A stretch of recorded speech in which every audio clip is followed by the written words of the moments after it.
ચાલો આજે એક એવી સફર પર નીકળીએ જે આપણને કરોડો વર્ષ પાછળ લઈ જશે. એક એવી દુનિયામાં જ્યાં પૃથ્વીના અસલી રાજાઓ રહેતા હતા.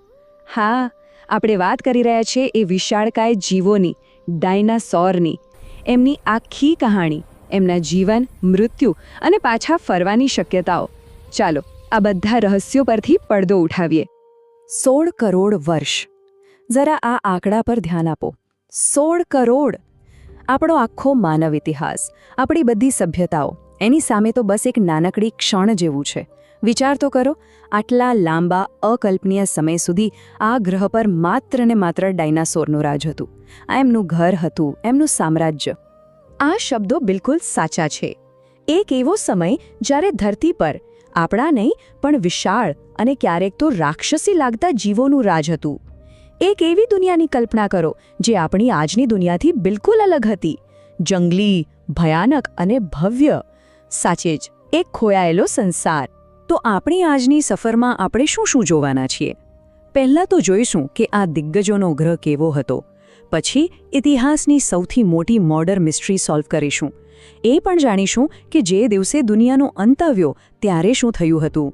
એ પછી જોઈશું કે જીવન કેવી રીતે ફરી પાંગર્યું. અને છેલ્લે સૌથી રોમાંચક સવાલ, શું આપણે એમને પાછા લાવી શકીએ? તો ચાલો શરૂ કરીએ દિગ્ગજોના એ ગ્રહથી.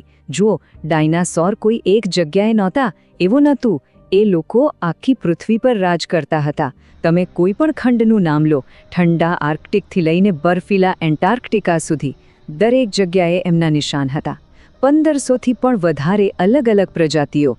આ ગ્રહ પર જીવન કેટલું વૈવિધ્યસભર હતું એનો આનાથી મોટો પુરાવો બીજો કયો હોઈ શકે? સારું, હવે આપણે પહોંચીએ છીએ ઇતિહાસના સૌથી મોટા વુડનેટ પર. એક એવો ગુનો જે 6.5 કરોડ વર્ષ પહેલાં થયો હતો. એક એવી ઘટના જેણે પૃથ્વી પરના લગભગ પોણા ભાગના જીવોનો સફાયો કરી નાખ્યો. તો સવાલ એ છે કે આટલા મોટા સામૂહિક વિનાશ પાછળ કોણ હતું?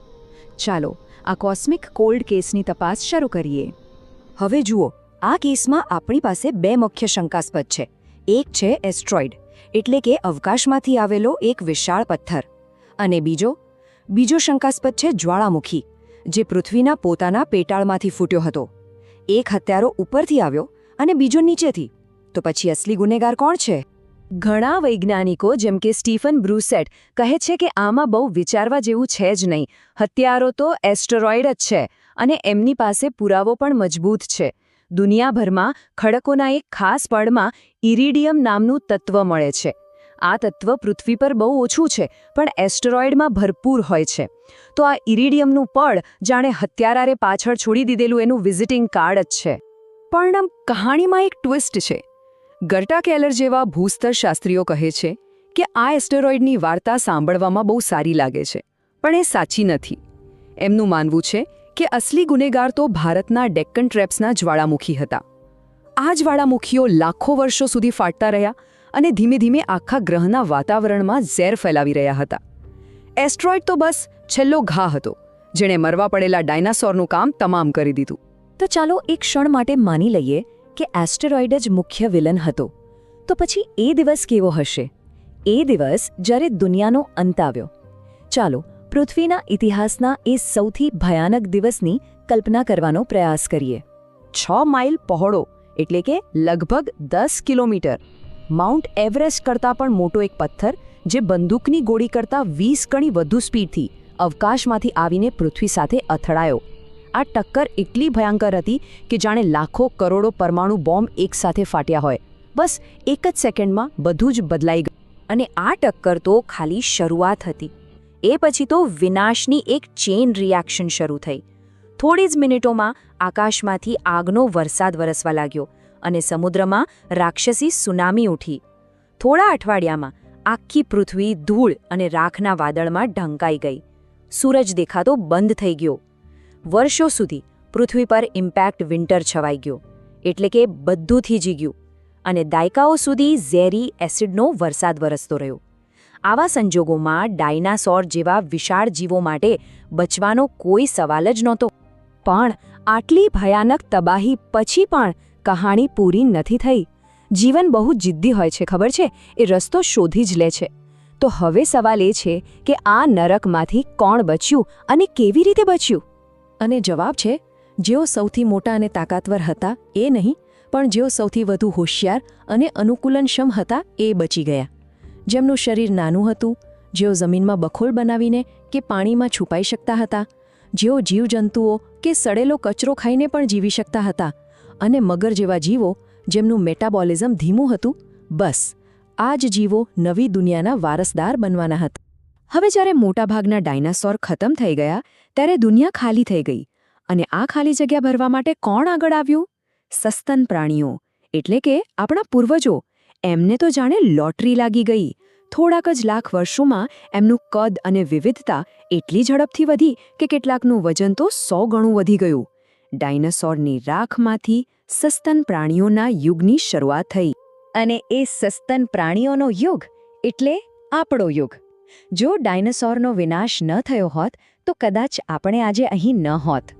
પણ હવે વિજ્ઞાન એક એવો સવાલ પૂછી રહ્યું છે જે આ સુધી માત્ર સાયન્સ ફિક્શન ફિલ્મોમાં જ જોવા મળતો હતો. સવાલ સીધો છે, શું આપણે ડાયનાસોરને પાછા લાવી શકીએ? અને કદાચ એનાથી પણ મોટો અને ગંભીર સવાલ એ છે કે શું આપણે એવું કરવું જોઈએ? શું આપણી પાસે ભગવાન બનવાની આ શક્તિ હોવી જોઈએ? ડી એક્સટિંક્શન એટલે કે વિલુપ્ત થયેલા જીવોને પાછા લાવવા. પણ એક વાત સાફ કરી લઈએ, જે જુરાસિક પાર્ક ફિલ્મમાં બતાવ્યું હતું, મચ્છરમાંથી લોહી કાઢીને ડીએનએ મેળવવું, એ શક્ય નથી. કેમ? કારણ કે ડીએનએ સમય જતાં ખરાબ થઈ જાય છે. 6.5 કરોડ વર્ષ પછી તો એનો કોઈ અંશ પણ બચ્યો નથી. તો ક્લોનિંગ તો ભૂલી જ જાઓ. પણ હા, વૈજ્ઞાનિકો પાસે એક બીજો, કદાચ વધુ રસપ્રદ રસ્તો છે. અને આ રસ્તો છે ડાયનો ચિકન પ્રોજેક્ટ. હા, તમે સાચું સાંભળ્યું. વૈજ્ઞાનિકો શું કરી રહ્યા છે? એ લોકો એક મરઘીના ભ્રૂણથી શરૂઆત કરે છે. કેમ? કારણ કે પક્ષીઓ ડાયનાસોરના જીવંત વંશજ છે. પછી એ લોકો જીનેટિક એન્જિનિયરિંગથી પક્ષીના અમુક ગુણધર્મો જેમ કે ચાંચ એને બંધ કરી દે છે અને એના બદલે એના ડીએનએમાં છુપાયેલા ડાયનાસોરના જૂના જનીનોને ફરીથી ચાલુ કરી દે છે, જેમ કે દાંત ઉગાડવા, લાંબી પૂંછડી બનાવવી. પરિણામ? એક એવો જીવ જે નાના ડાયનાસોર જેવો દેખાય અને વર્તે. જુઓ, વિજ્ઞાન આપણને શક્તિ આપી શકે છે. એ આપણને શીખવી શકે છે કે કોઈ કામ કેવી રીતે કરવું, પણ એ કામ કરવું જોઈએ કે નહીં એનો નિર્ણય તો આપણે જ લેવાનો છે. આપણી પાસે હવે પુનર્જીવનની લગભગ ભગવાન જેવી શક્તિ આવવાની તૈયારીમાં છે. પણ સવાલ એ છે કે શું આપણી પાસે એ શક્તિનો ઉપયોગ કરવાની સમજદારી છે? આનો જવાબ ભવિષ્ય જ આપશે.